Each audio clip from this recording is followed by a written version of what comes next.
Hello, welcome back to my YouTube channel. And in this video, we are going to discuss the second line of defense. In previous video, we have discussed the first line of defense.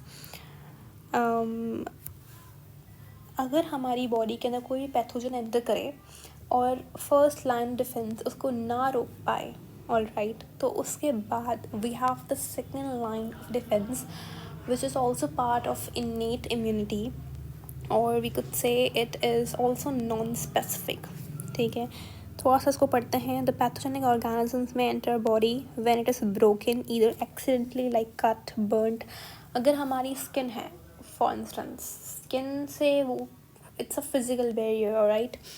अगर उससे कोई pathogen है वो नहीं आ सकता, but अगर कोई skin के ऊपर वो कोई कट लग जाए, ऑल राइट, तो मतलब उस पैथोजन को मौका मिल गया, जगह मिल गई एंटर होने की, ऑल राइट. तो उससे वो एंटर हो सकता है थ्रू इंसेक्ट बाइट से. Thus if somehow the first line of defense is breached, we do have the second line of defense to encounter.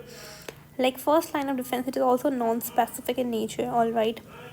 अब यू हैव टू अंडरस्टैंड कि सेकेंड लाइन ऑफ डिफेंस जो होता है उसके अंदर we have certain things that help our body to cope up with all the pathogens. कोई भी bacteria आ जाता है. For instance we have the process of phagocytosis. Phagocytosis हो जाएगा, ऑल राइट. इन्फ्लेमेशन रिस्पॉन्स आ सकता है. कोई भी फीवर हो जाएगा, all right. We have some assisting proteins. हमारे पास प्रोटीन कॉम्प्लीमेंट्री सिस्टम हो जाता है, प्रोटीन सिस्टम या असिस्टिंग प्रोटीन सिस्टम हो सकता है, ऑल राइट. या हमारे पास एक प्रोसेस होता है, इसको बोलते हैं साइटोटॉक्सिसिटी. इससे हो जाएगा. इन कुछ चीज़ों से हमारे पास सेकेंड लाइन ऑफ डिफेंस बनता है. फर्स्ट हम डिस्कस करेंगे phagocytosis. what is phagocytosis? Basically, your phagocytosis is whenever some pathogen gets access into the body through wound, even broken skin, या inhaled air.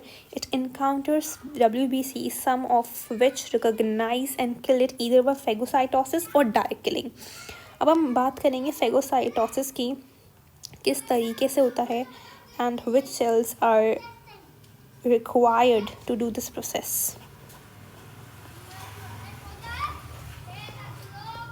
Phagocytosis, मैं बता दूं, phagocytosis कुछ cells होते हैं वो करते हैं. For instance, न्यूट्रोफिल्स करते हैं. मैक्रोफेजेस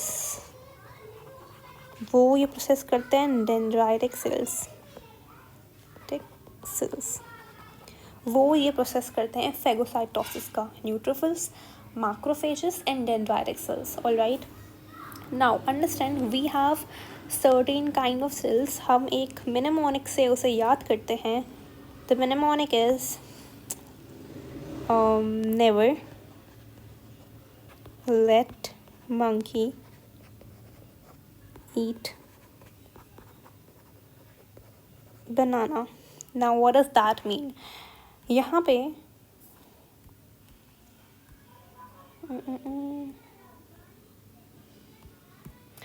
पे नेवर से मुराद है भाई न्यूट्रोफिल्स, एल से ल्यूकोसाइट्स, एम से है मैक्रोफेजेस, ई से ईजीनोफिल्स एंड बी से बेसोफिल्स, ऑल राइट. ये हमारे पास कुछ सेल्स हैं. इनकी अबंडेंसी, कौन सेल कितना अबंडेंट है हमारी बॉडी के अंदर, वो भी ये बताता है. और यही सारे सेल्स होते हैं. सबसे पहले आया नेवर, मतलब सबसे जो अबंडेंट होगा वो फिर पहले होगा न्यूट्रोफिल, सबसे अबंडेंट होंगे, ऑल राइट. उसके बाद ल्यूकोसाइट्स, उसके बाद macrophages, then eosinophils and then basophils, all right. अगर मैं न्यूट्रोफिल्स की बात करूँ तो they are 50 to 70% in the body. अगर मैक्रोफेज की बात करूँ तो they are 5 to 8% in the body, all right. अब हमारे पास एक कॉन्सेप्ट होता है ग्रैन्यूलोसाइट्स एंड ए ग्रैन्यूलोसाइट्स का भी कॉन्सेप्ट होता है, वो मैं आपको यहाँ दे देती हूँ ताकि आगे जाके आपको कोई भी प्रॉब्लम ना हो। ऑलराइट, अच्छा लिम्फोसाइट्स के नाम हमारे पास B lymphocytes and T lymphocytes आते हैं। ग्रैन्यूलोसाइट्स एंड ए ग्रैन्यूलोसाइट्स का थोड़ा सा कॉन्सेप्ट दे देती हूँ ताकि हर चीज़ क्लियर रहे। हमारे पास कुछ सेल्स होते हैं जिनको बोलते हैं ग्रैन्यूलो, लेट मी राइट सीधा,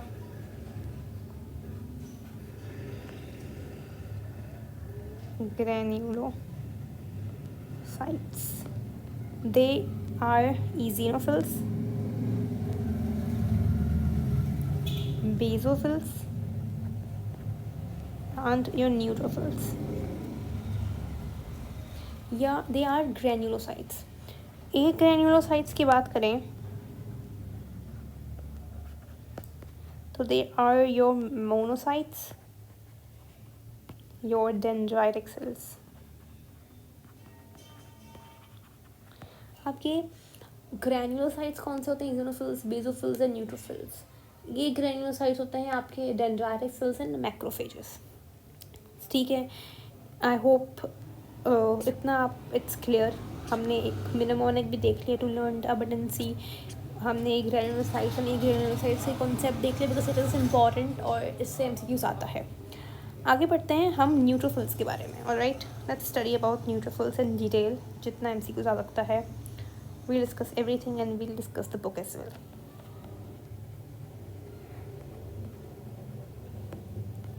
Neutrophils, all right. Neutrophils की बात करें तो they are most abundant, जैसे कि मैंने बताया। They have they consist 50 to 70% of all leukocytes. Leukocytes का 50 to 70% होता है neutrophils. All right, and especially adapted to phagocytize the bacteria. Neutrophils granulocytes or granulocytes? So the correct answer is that they are granulocytes. They are originated from myeloid progenitor cells or myeloid stem cells. ये कहाँ से बनते हैं? Originated from myeloid stem cells. ठीक है, जबकि मैं आपको एक बात बता दूं, जो न्यूट्रोफिल्स, आपके बेसोफिल्स, सारे जो सेल्स मैंने यहाँ पे नाम लिए हैं, एक मिनट, ये 3 और ये 2, ये जो जितने में ग्रैन्यूलोसाइट्स एंड ए ग्रैन्यूलोसाइट्स हैं, ये सब लोग आए हैं माइलॉइड स्टेम सेल से। ठीक है, ऑलराइट, न्यूट्रोफिल्स हैं, ये ओरिजिनेट हुए माइलॉइड स्टेम सेल से।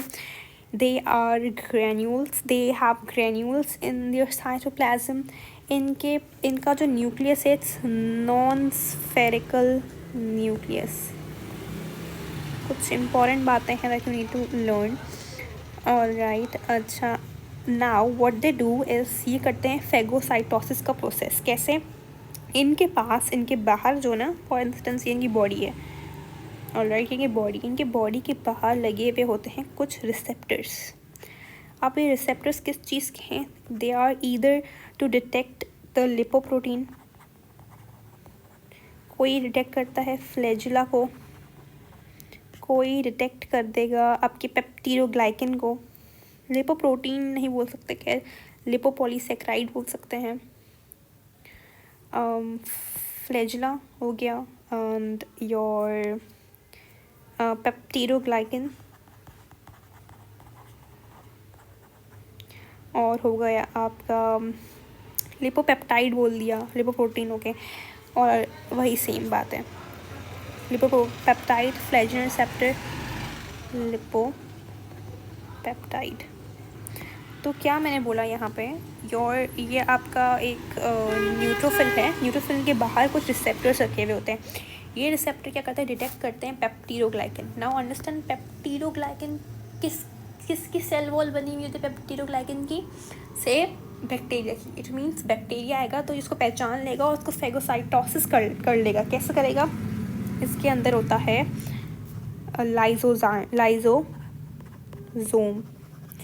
लाइजोसोम से उस बॉडी को अटैच करवा लेगा और लाइसोसोम क्या करेगा, अपने एंजाइम्स बाहर निकालेगा और उसको पूरा इनगल्फ कर जाएंगे ये लोग। Alright, this is how your phagocytosis is done by neutrophils. Alright, यहाँ पे लिखा हुआ भी है अपॉन यहाँ पे एक पढ़ लेते हैं थोड़ा सा। Through specific receptors on their surface, the neutrophils can recognize various bacterial molecules such as peptidoglycan. Peptidoglycan जिसको बोलते हैं NAG और NAM, जो बनी हुई थी म्यूरिन से, या म्यूकोग्लाइकन जिसको बोलते हैं। फ्लैजेलन प्रोटीन ऑफ फ्लैजिला, क्योंकि फ्लैजिला के अंदर एक प्रोटीन होता है, अगेन इम्पॉर्टेंट, फ्लैजिला के अंदर प्रोटीन होता है फ्लैजिलिन। ऑलराइट, उसको डिटेक्ट करता है। Then we have lipopolysaccharides, लिपोपेप्टाइड्स।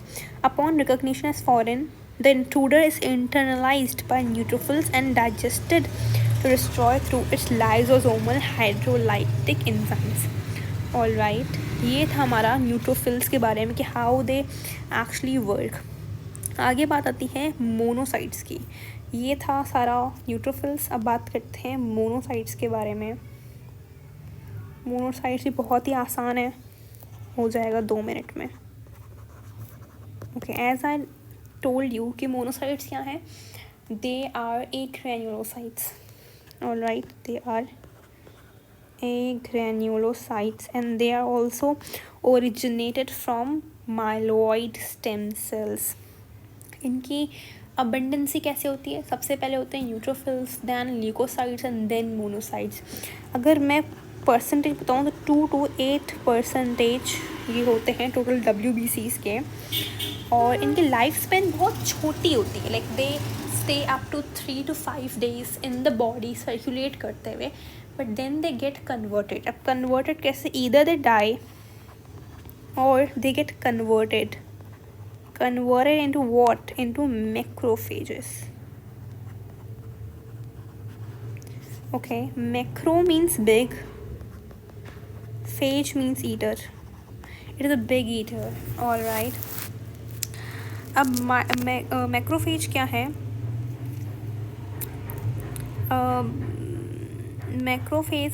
Macrophage भी एग्रेनोसाइट्स हैं। ऑलराइट, इनके अंदर कोई पिगमेंट नहीं होता इनके साइटोप्लाज्म के अंदर। They are the largest among all leukocytes, सबसे बड़े होते हैं, तभी मैंने बोला big eater.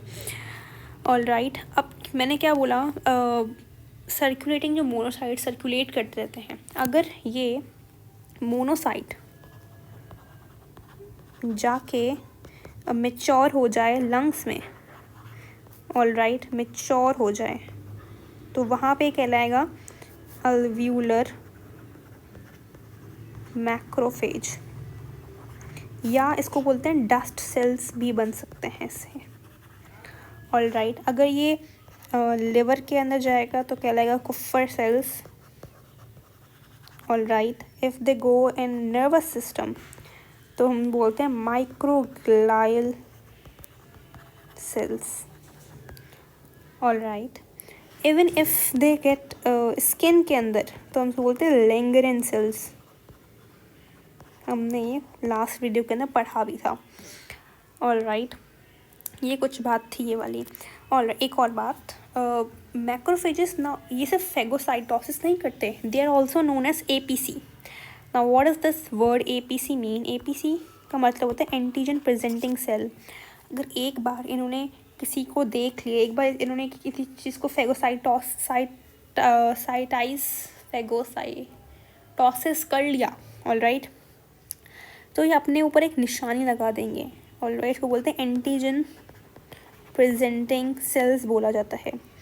Alright, macrophages not only phagocytise the pathogenic microorganisms but also remove and present their antigen to T cells. ये T cells को जाकर शो करके आते हैं कि ये पैथोजन पहले आया था, अब आए तो बताना हमें, ठीक है। And they also release cytokines release करते हैं। साइटोकाइंस क्या करते हैं, ये एक्टिवेट कर देता है कोई भी अदर जो इम्यून सेल्स हैं उनको एक्टिवेट कर देते हैं साइटोकाइंस। ओके, ये सिग्नलिंग मॉलिक्यूल्स रिलीज़ करते हैं, इसको कहते हैं साइटोकाइंस। इससे क्या होता है, कोई इन्होंने किसी पे अटैक किया, दे कॉल अदर, अपनी पूरी फौज को तो बुलाते हैं ना, फौज को सिग्नल करके बुलाया जाता है, that signal is given by cytokines. All right. अच्छा, ये इन्फॉर्मेशन भी प्रोड्यूस कर सकते हैं ये साइटोकाइंस, ये दूसरे सेल्स को भी बुला सकते हैं। एक और ख़ास बात कि ये मैक्रोफेजेस जो होते हैं, okay we could actually continue this video